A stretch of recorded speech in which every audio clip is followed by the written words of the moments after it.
Hello everyone, welcome to Anime No Me, and thank you for joining us for another One Piece video. Throughout his journey, Luffy has accumulated numerous marks on his body, although only a few are very visible. However, that doesn't mean that there weren't other scars, only those that have special meaning for the character to remain in plain sight, as in to say that that mark has a very important meaning for the narrative of our story as well as our protagonist. So in today's video, we're going to go over all the different scars and injuries that Luffy has had so far, both visible and hidden ones on his body, and we're going to explain how he got them along his journey in the search of the One Piece treasure. But before we dive into the video, if you're new to the channel or even if you've watched a bunch of our videos, we'd be absolutely honored if you'd leave us a like and even subscribe and maybe leave us a comment letting us know what you thought of the video. It really helps us out, especially with that old YouTube algorithm, and it keeps motivating us to make more content. And if you'd like to help out the channel in a bigger way, consider sharing this video or another one of your favorites with a friend. Well, without further ado, let's get into the video. So my friends, Luffy has multiple marks on his body, but the very first one, which he's carried since childhood, is the one that's just below his eye. Now, during his youth, in an attempt to prove to Shanks that he was no longer a child, Luffy took a blade and stabbed it below his eyes, resulting in the scar that has quite become iconic and a symbol for many. And that was the first and one of the most striking scars that Luffy acquired throughout his life. The second scar obtained during his journey was caused by an enemy during the Baratie arc. While Luffy was facing off against Don Krieg, he was hit by several armor-piercing projectiles, though only 3 of them really hit, one hitting his left leg, one his shoulder, and then also his stomach. Luffy's right hand also got pierced by the spikes on Don Krieg's cloak. The next scar that Luffy acquired was during his confrontation with Kuro in Syrup Village. Now, Kuro, being a very fast opponent, delivered several cuts with his blades, hitting Luffy's arms, legs, and his stomach again, and even his chest. Now, during the Arlong Park arc, Luffy suffered powerful bites from Arlong, and his bites landed on Luffy's shoulders, elbow, as well as his stomach, causing large punctures, though none of these seemed to result in a visible scar. Another striking injury occurred during the Alabasta arc, when Crocodile pierced Luffy's chest with his hook, leaving him slowly bleeding and close to losing his life. The next injury we'll talk about was when Luffy was facing Enel during the Skypiea arc. Now, he caused another kind of less seen scar by hitting Luffy's jaw with his staff, but despite this, the wound didn't really seem to pose a threat to Luffy's life. And this might have also been due to the fact that Luffy's rubber body gives him a bit more resistance against blunt strikes versus things with bladed weapons. During Water 7 as well as Enies Lobby, Luffy faced off against CP9 agents, and in his final confrontation against Rob Lucci, the agent managed to hit Luffy multiple times and almost took his life during the battle. These were due to Rokushiki techniques, and the impacts of Lucci's attacks were capable of bruising, if not piercing, Luffy's body. However, in this confrontation, we didn't see any new visible scars on Luffy's body as well. During that same arc, in the escape from that great battle, Akainu made a visible scar on Luffy's chest, which has now quite become a symbol for this character. At the climax of the battle between the best, Jinbei had rescued a shaken Luffy and was fleeing the confrontation from Akainu. However, Akainu chased after them and pierced Jinbei's chest with his magma ability. This splattered lava on Luffy, leaving an X-shaped mark on his chest that has now marked him and will continue to mark him for the rest of his life. Moving on to the Dressrosa arc, when Luffy confronted Doflamingo, there were multiple injuries that Luffy sustained that could have resulted in quite a bit of scarring on his body, because while using his threads, Doflamingo slammed Luffy's entire body and even cut him using the power of his strings. Even in his battle against Katakuri in Whole Cake Island, Luffy was heavily damaged, most notably in the left side of his abdomen, and this was due to a powerful punch from Katakuri, and he was even able to pierce Luffy with his Mochi Mochi ability. And this again caused a large wound, but didn't leave that permanent scar that must tell something in the narrative. And now we come to one of our most recent arcs, the Wano arc, where the mighty Yonko injured Luffy multiple times during their clashes, especially in the final battle between Luffy and Kaido. Now, because there were multiple injuries and confrontations suffered by Luffy, let's talk about the events and the injuries that could have resulted in a scar on Luffy's body. It all started with the arrival of Luffy and the Straw Hats coming to Wano, and they start their plan to defeat Kaido. However, they ended up drawing a lot of attention from the other beast pirates, which made the Emperor aware of the fact that Luffy was in his territory. Upon receiving this information, Kaido personally went to the Kuri region to confront Luffy, resulting in their very first clash. Now, this battle only lasted a few minutes, if not just several seconds, because Luffy was knocked out with a single blow from Kaido's Kanabo. As he was struck by the sharp spikes of this weapon, Luffy's body suffered punctures due to the impact, resulting in his first few injuries wounds that he acquired in Wano, but again, not leaving a permanent mark like others had been made on his body. Once he had defeated Luffy, Kaido was still impressed by his fighting spirit and ordered his pirates to arrest him so that he could be useful to their plans. Kaido wanted to break Luffy's spirit and have him as a soldier in his crew. So Luffy, after being taken to Wano prison over in Udon, he managed to escape in the midst of a series of confrontations, which kept his body injured multiple times. But even still, Luffy still was able to escape and continue his journey to defeat Kaido. In the culmination of all these major events of the arc, Luffy and his allies invaded Onigashima to confront Kaido and his pirates and take them down for good. But this time, Luffy was noticeably much more powerful. What's more, Kaido was actually impressed upon realizing that Luffy had further honed his haki to the point where he was able to use a technique capable of penetrating his defenses, what has been called in the community Conqueror's Coding, otherwise known as the color of the Supreme King, where Luffy was able to infuse his attacks with Conqueror's haki, making him one of the very few pirates in the world that could actually make Kaido feel pain. Kaido compared Luffy to other famous pirates like Edward Newgate, otherwise known as Whitebeard, and Kazuki Oden, and even Goldie Roger. But Kaido started to recognize Luffy as an actual opponent, so he decided not to hold back any longer in the fight to defeat him. Kaido was also surprised to see that Luffy wasn't being as easily defeated as he was the first time that they met. And the Emperor is even more excited during combat, revealing his incredible strength as he had noticed that Luffy was growing in power by the moment, as if his haki was blooming on the battlefield. So again, he decided to just give it his all and unleash and go all out against Luffy in a way that he hadn't probably done in many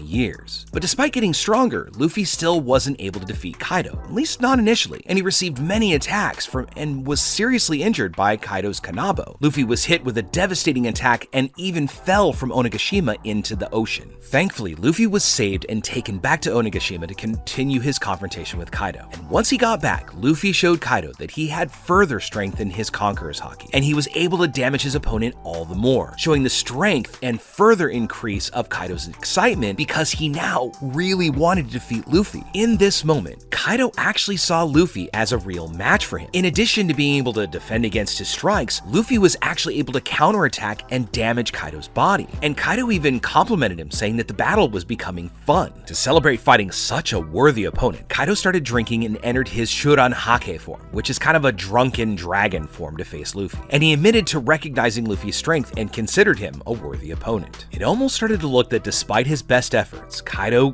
couldn't hurt Luffy anymore, and the battle became an even match. And for some time, Luffy and Kaido fought evenly without either getting hurt or they at least were hurting each other evenly. However, an unforeseen event occurred during the confrontation. In a crucial moment of balance, a member of CP0 appeared, disturbing this incredible battle between Luffy and Kaido, and the CP0 agent interfered and prevented Luffy from having a chance to defeat Kaido. This agent got in Luffy's way and prevented him from defending himself against a powerful strike from Kaido, and this allowed Kaido to land his attack squarely. Luffy was hit with such force by Kaido's Kanabo that it almost looked as if he lost his life, regardless of how much he had tried to put up a defense, because in that moment he couldn't. This attack resulted in an instant defeat for Luffy, and he was able to be knocked out and was seriously injured, leaving him close to losing his life. And even Kaido didn't believe that Luffy could have survived that blow. Consequently though, during this confrontation in Wano, though Luffy suffered multiple injuries inflicted by Kaido, this is ultimately what allowed him to awaken his fruit, and we learned that it was actually the animenomi, and this awakening granted Luffy an enhanced body defense, making him virtually invulnerable. Kaido repeatedly hit Luffy's body with all of his attacks. However, to everyone's surprise, his attacks didn't seem to have any effect against Luffy's new transformation. His body was completely resistant to pretty much any ordinary attack, and it just stretched around. I mean, not even Kaido's fearsome Boro Breath that was able to do significant damage. It just left Luffy's body slightly burned for a short time. And this leads us to assume that the strikes received by Luffy from Kaido's Kanabo, once he had tamed that awakening of his fruit, caused no or just pretty much minimal damage to his body thanks to his enhanced elasticity, because his body was able to stretch around all of these strikes. Finally, coming to our current Egghead Island arc, Luffy has fought Rob Lucci again. However, both being stronger, Luffy didn't actually suffer a single scratch. Now, although Luffy had faced CP0 and some Seraphim, Luffy is still intact. However, there are powerful enemies on approach, and this could be an indication that Luffy will again receive a visible scar on his body, because this is his first chance to encounter an admiral, and of course, we have that unknown Gorosei also in tow. So with all this said, my friends, we'd now love to know what you think about it. First, Of the scenes that we discussed, which was your favorite to watch? Which was your favorite matchup? And who would you like to see Luffy fight again if given that chance in the future? Next, when do you think Luffy receives his scars? Is it really for some kind of narrative thing? Or is it just really Oda kind of keeping it short because once he acquires all these scars, they have to keep getting redrawn? So do you think it's just only meaningful injuries that